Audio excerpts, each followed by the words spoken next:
Welcome to the National Women's Fitness Academy podcast. We're here to talk about women's health, female hormones, body image, and all things health and fitness.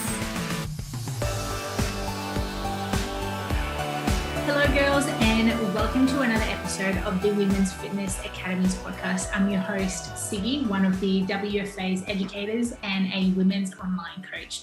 Today, we've got Anthea, the founder of Thrive Stronger, who is an absolute star when it comes to training and women's empowerment. Now, Anthea and I actually connected a few years ago.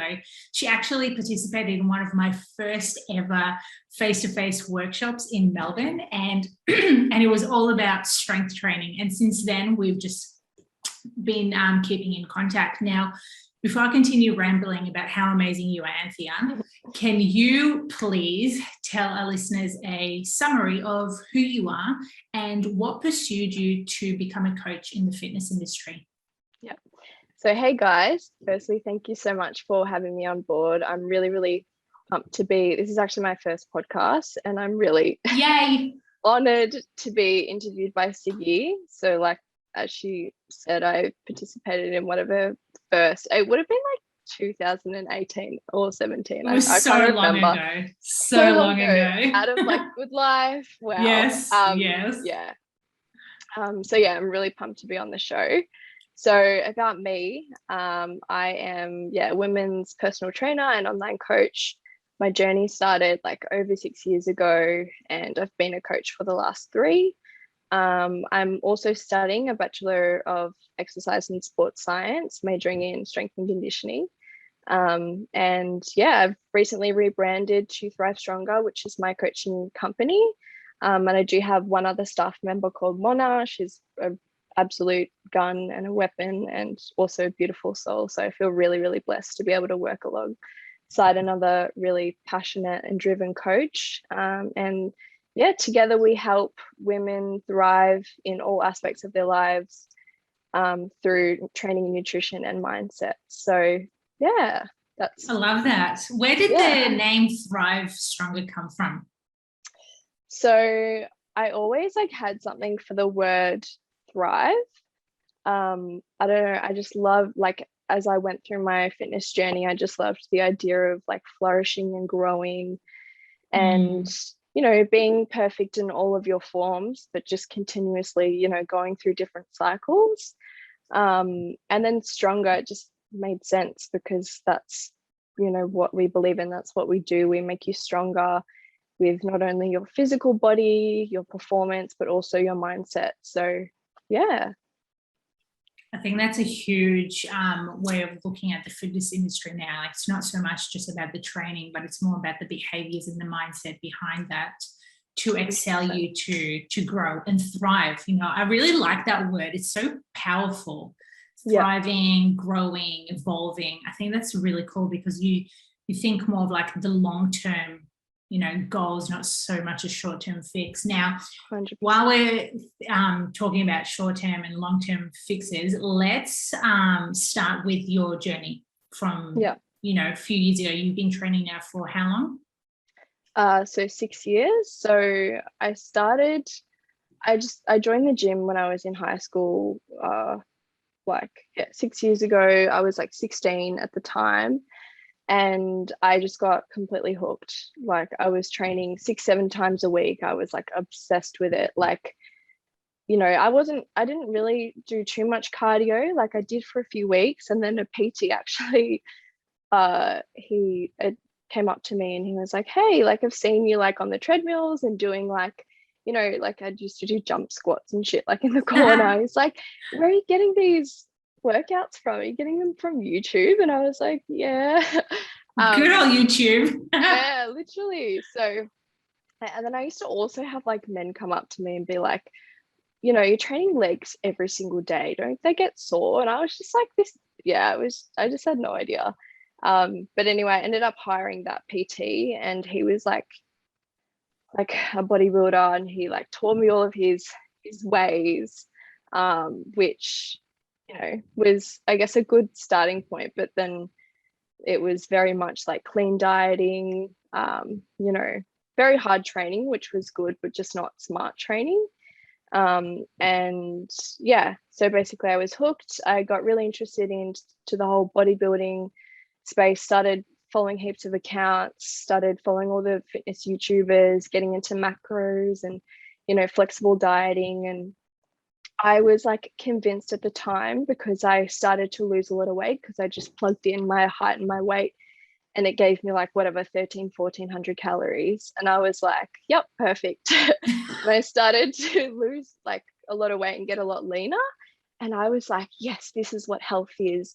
I was like convinced that eating low fat, like 40 grams of fat, I was like, yes, I'm so healthy.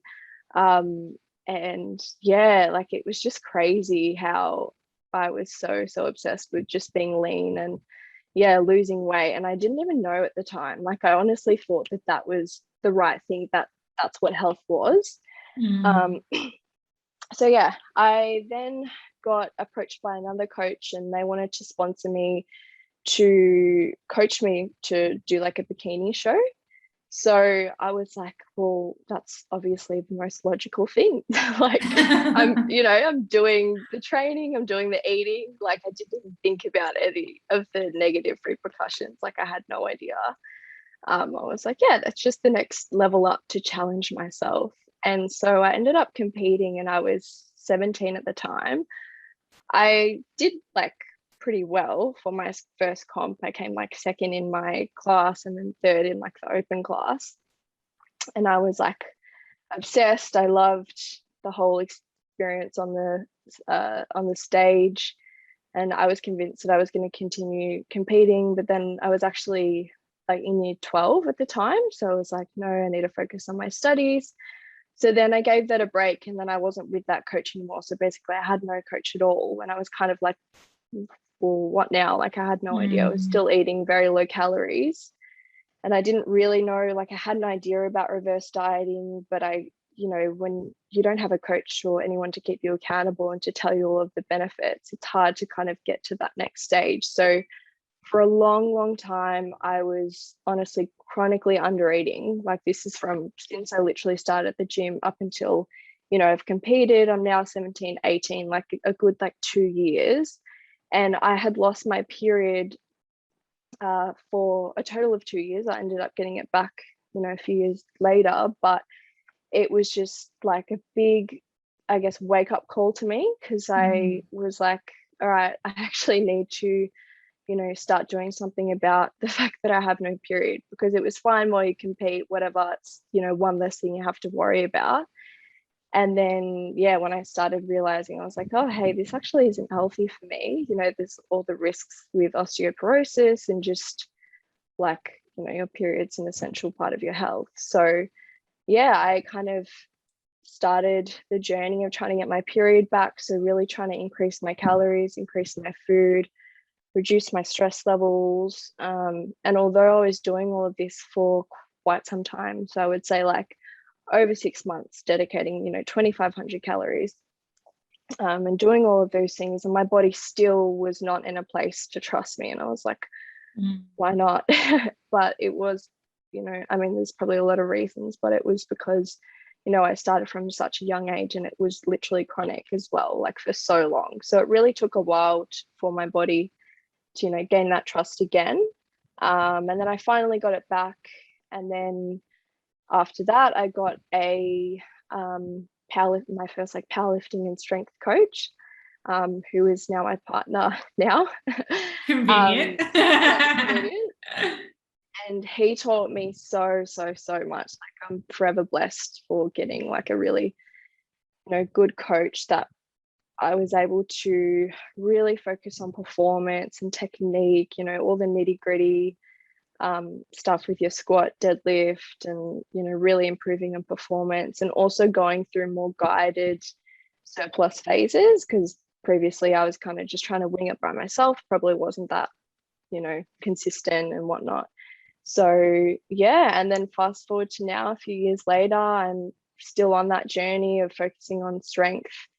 I still love, bodybuilding and changing and sculpting my body, glutes, back, whatever. I love it. But it's really like the objective of my training is, you know, the actual exercise that I'm doing, whether it's dumbbell shoulder press, you know, Bulgarian split squats, whatever it is, whatever muscle building exercise it is, it's always to focus on technique and, you know, overloading, just, yeah, really become obsessed with performance. So, yeah. So cool. What a journey, like coming from, you know, chronic dieting to losing your period to now thriving in more performance and strength, and just having more of the capability for you to just reflect back and be like, holy shit, this is what I was like back then, this is me right now. And now you're helping other women who are going through this transition as well, because so many of our clients come to us barely even eating, you know, 1,200 calories if you be lucky.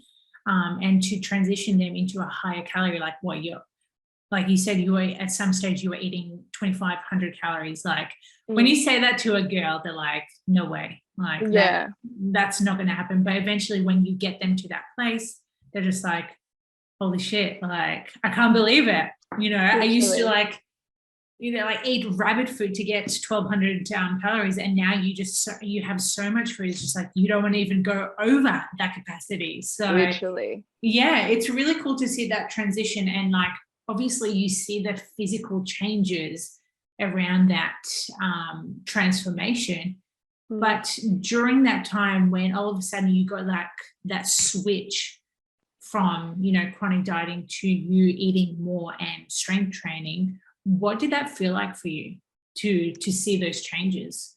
I feel like it was a really slow process. It was never like I just woke up one day and I'm like, yep, like I don't care about what my body looks like. I only care about strength. It was just like, even in those phases when I first started with Jace, which is my partner and the strength coach. So even in those beginning phases, I still didn't have that much trust, because for so long I had these like ingrained beliefs about, you know, being lean and not wanting to gain too much fat. Like I had really contradicting goals. Like I wanted to get I actually stronger. remember that when we were training at Hammer House once, and you're like, so I'm going to be doing a powerlifting comp. And I was just like, that is awesome. And you're like, yeah, but actually I still want to do bodybuilding because I still want my glutes, you know, and it was so funny. So I can actually like, you know, confess that this is true. Yeah, literally, like for so long, like I just like honestly the grass is always greener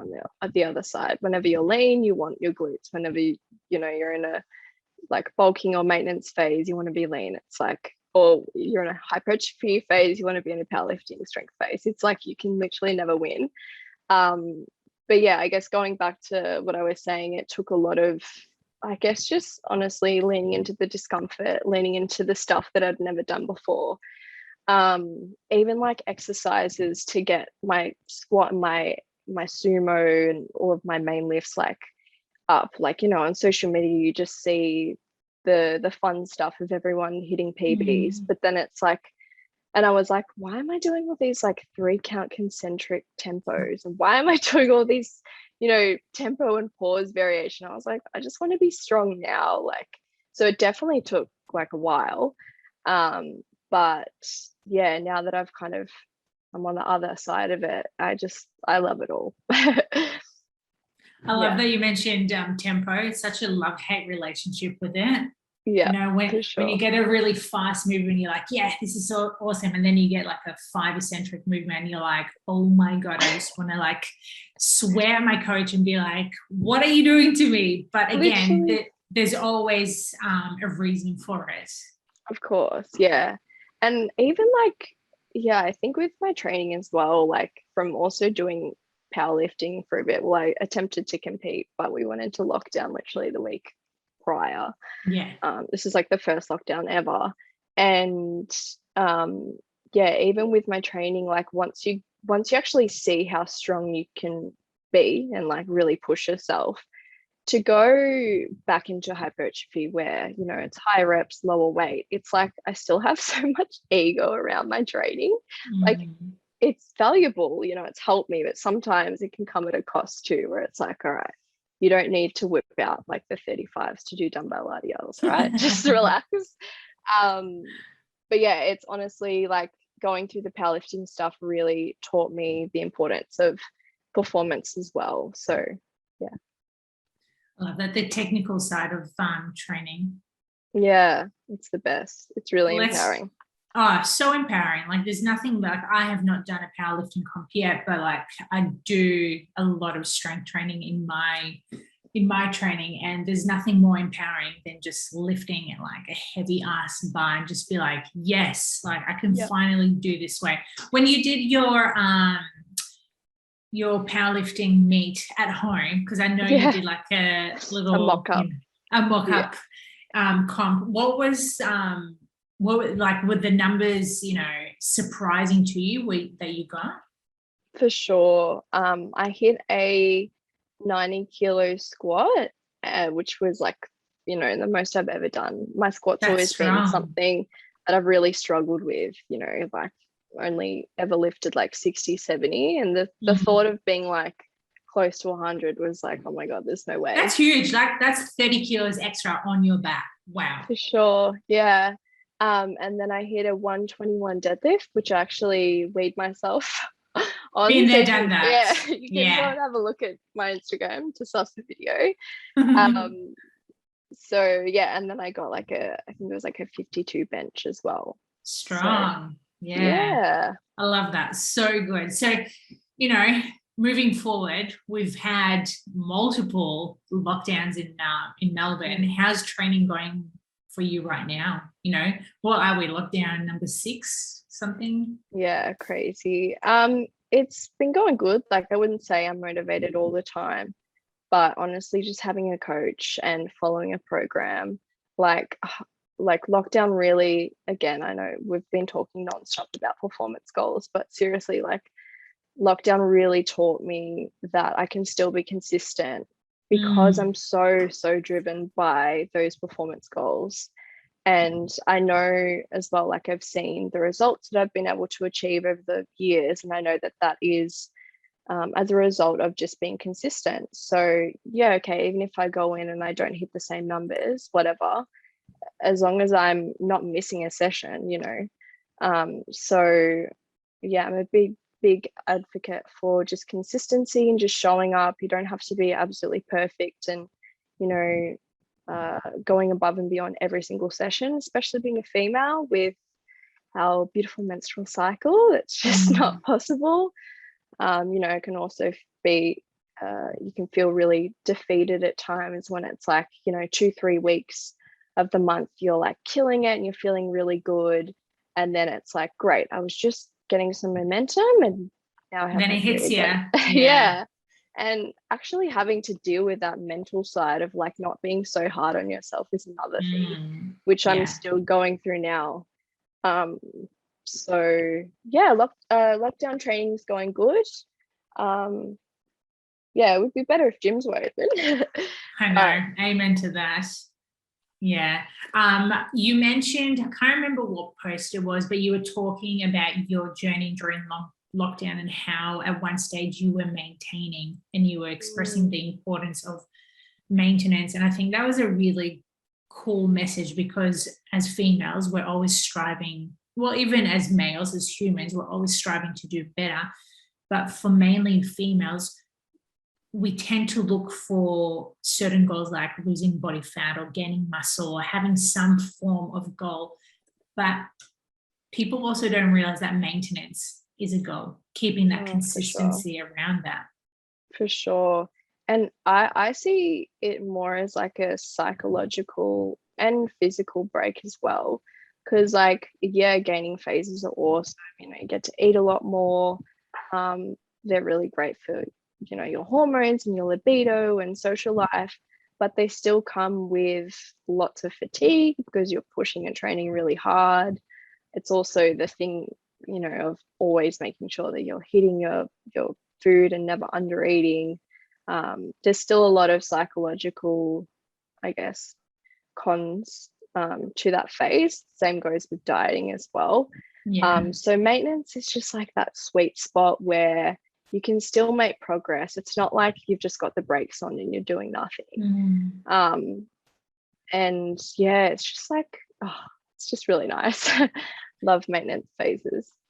Yeah, it's so good. I remember all of last year, I think I took a pause on dieting, and I literally just kept maintenance phase mainly around my nutrition, but with the training, it actually excelled my training. I was able to perform my best and see bigger numbers, like growing more muscle. I don't know the percentage, but when you look at photos, you can always tell that you've put a good amount of muscle, and you're like, this is awesome. Because most of the time we tend to go for more the dieting side of things. And yes, you look lean, but how long are you going to sacrifice dieting for you to look a certain way? And also just using maintenance phases as well, like as a time to try and, heal your relationship with food and really work on your relationship with food as well. Like the amount of clients that I get, that really want to like lose fat right now, but I'm actually totally reluctant to ever put them into a dieting phase, or, put them into a dieting phase at least ASAP, because it's like when you have these, binge and restrict issues, or even just mindset issues, emotional eating, binge eating, stuff like that surrounding food, when you go into a dieting phase, that's literally only made worse. So, it's really important that, we do go into maintenance and focus on your relationship with food, and, actually getting some solid nutrition habits down pat first. Because although you would think like, oh, why can't I just rush into it? It just doesn't work like that, and you'll just burn out, and, the results aren't going to be sustainable. I think that also comes down to not so much social media these days, because the message around fitness and health is changing. It's growing. People are noticing it's not just about the quick fix. For sure. Like, yes, there's some people with still that old school mentality, but it's very important for females to understand that, if they do have a bad relationship with food, dieting is not going to be the answer to it. 100%. Yeah.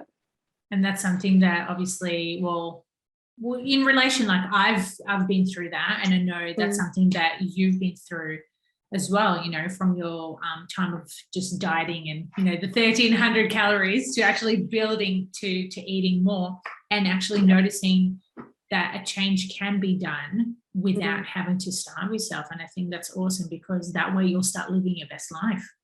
100%. And I can also just relate to these women that want that, I understand they want the results right now, and, it can be, they're obviously feeling a certain way in themselves as well, and they just want it to be gone like right now.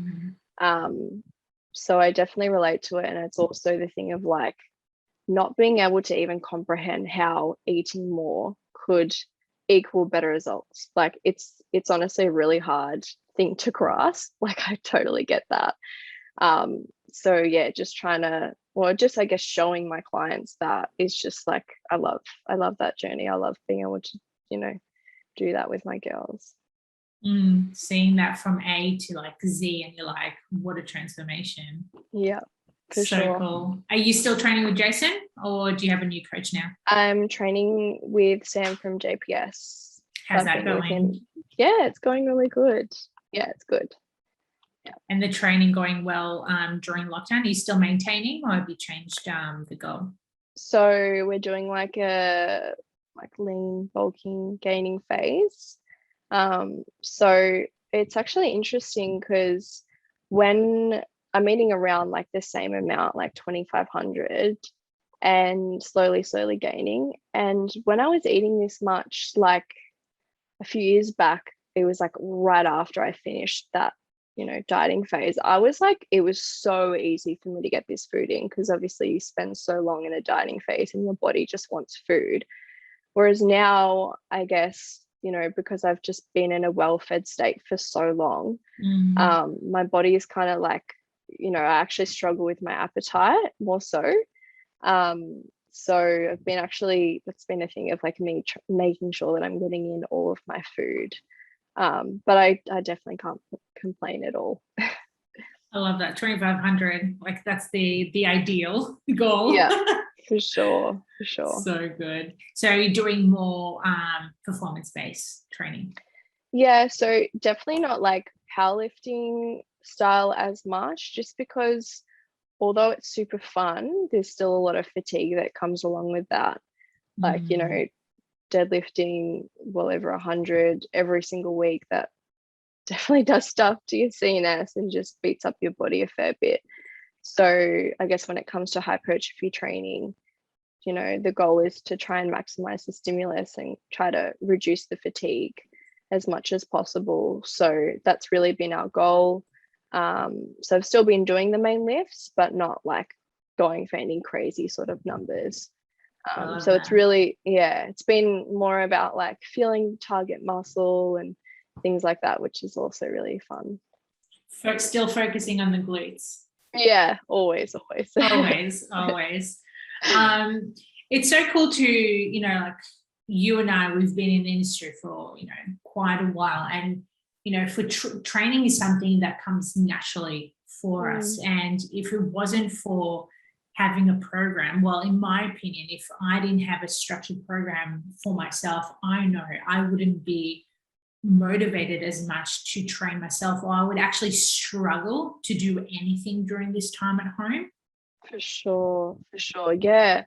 Even just talking to a lot of clients, getting them on board, you know, we discuss, you know, what are your biggest barriers do you find, and why haven't you reached those goals in the past? And they'll say, like, most of the time they'll say, I just don't have enough motivation. But there's so many other things, and one of them is literally just having guidance and having a plan. Like, how can you beat yourself up and be like, oh, I don't have any motivation, when you've literally got no idea, no guidance, you've got no plan, you're just trying to wing it. Like, how are you going to be hard on yourself and say that you don't have motivation? So there's just there's so many things that obviously go into behavior change and, you know, making a change in your lifestyle. But yeah, following a program, having a coach, you know, staying accountable to someone else, even though we are both coaches, and you'd think, well, aren't you guys smart enough? Don't you know what to do? But that's another thing, you know, I believe that every coach needs a coach. Totally. Like, there's no way that we know everything. No one does. Yeah. No, like the more that you learn, the more you realize that you don't know, especially in this industry, because, you know, context is key, and there's so many ways to do things, and it's just like forever trying to gain more, you know, tools in your toolbox to help different individuals. Yeah, it's so true, because when you come into the fitness industry after having your set 3 and 4, you realize how much less you know till you actually work with a coach, or you start doing more studies and more courses. Like, we're so fortunate these days to have so much information out there that, you know, you can literally grasp onto and learn about, whether it's nutrition, it could be, I don't know, empowerment, training, powerlifting, bodybuilding, like the list just goes on and on. But it's really cool for coaches to understand that, hey, once you're qualified, it's not just it's an ongoing thing.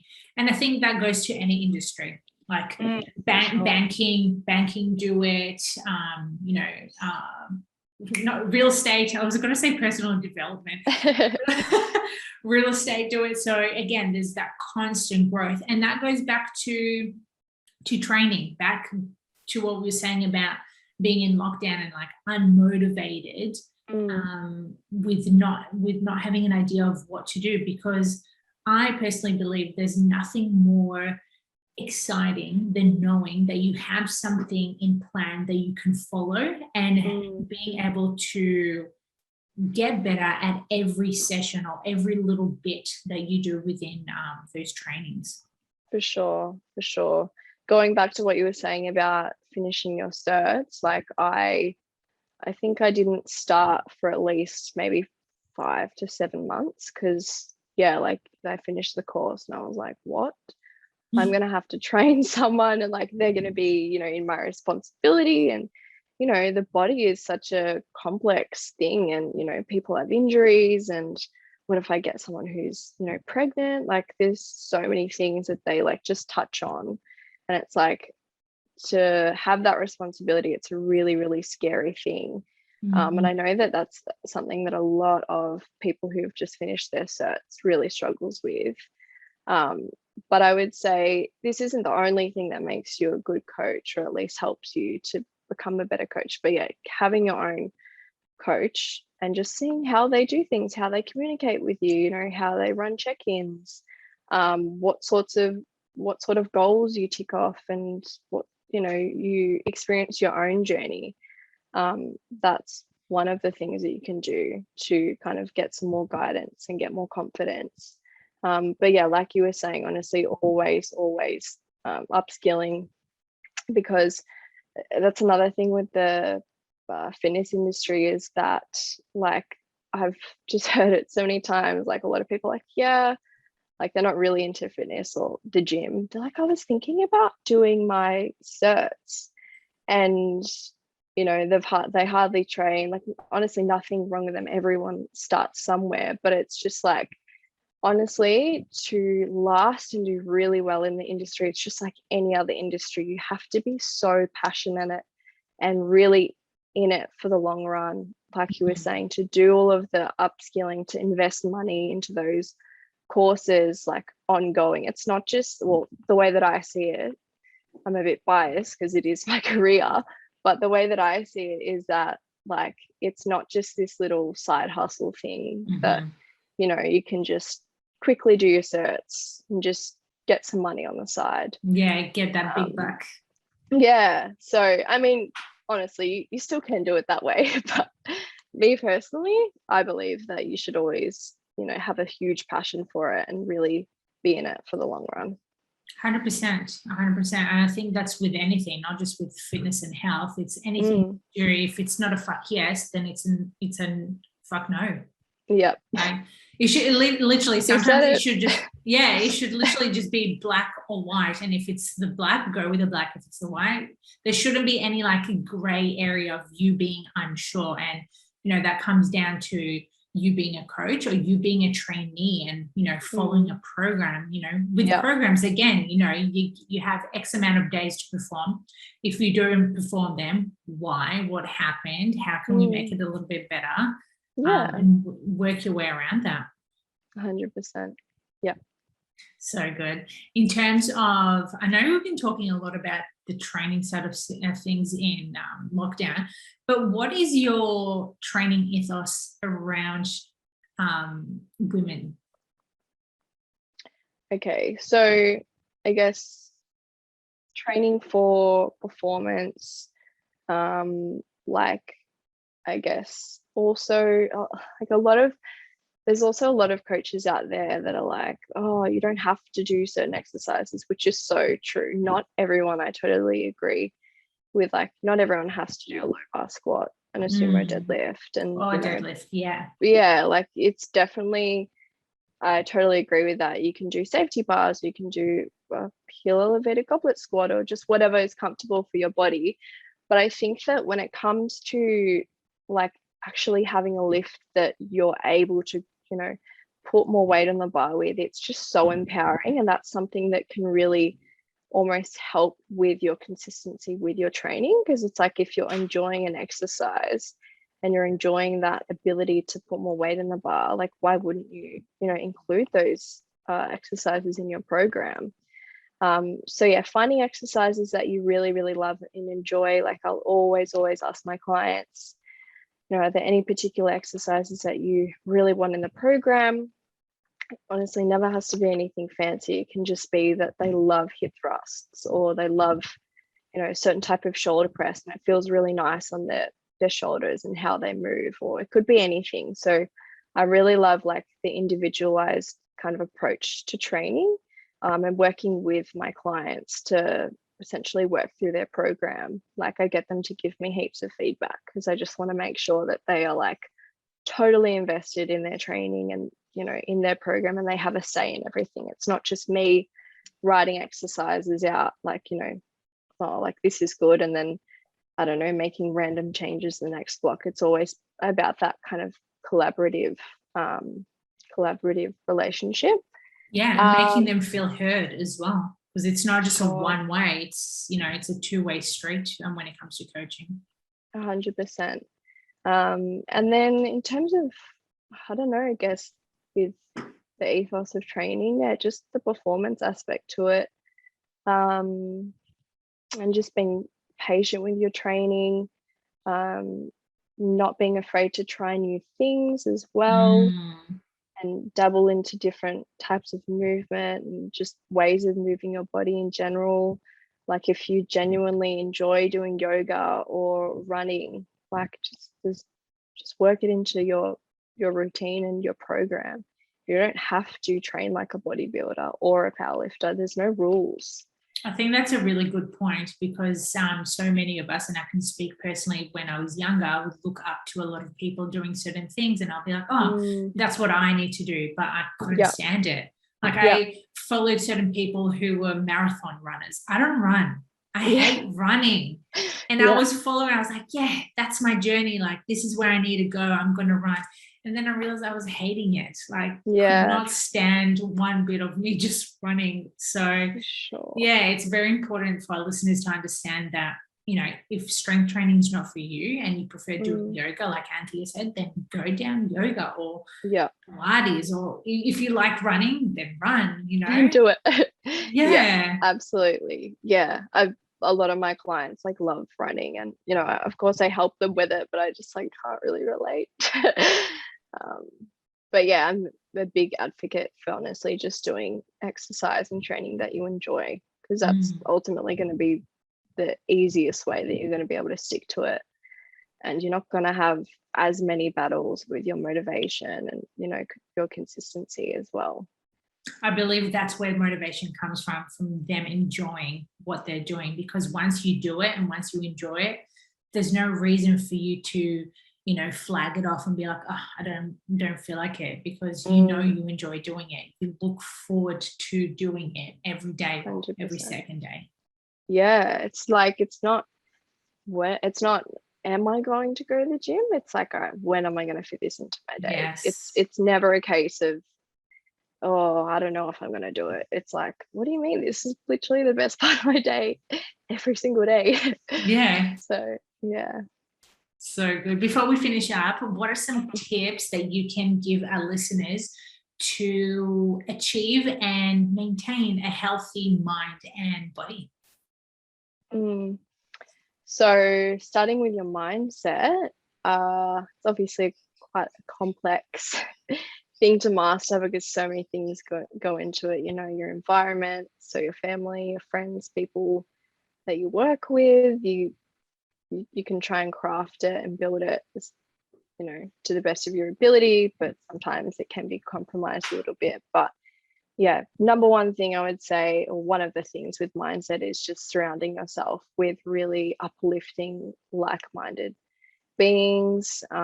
Like just looking at the people that are in my life now, like they're so authentic and they're just themselves, and, you know, you vibe on their energy, and it's just such a nice thing. Whereas, you know, the people that, you know, I used to encounter a long time ago, I was like, felt awkward about talking about fitness and myself and just my life. Like, it just felt weird.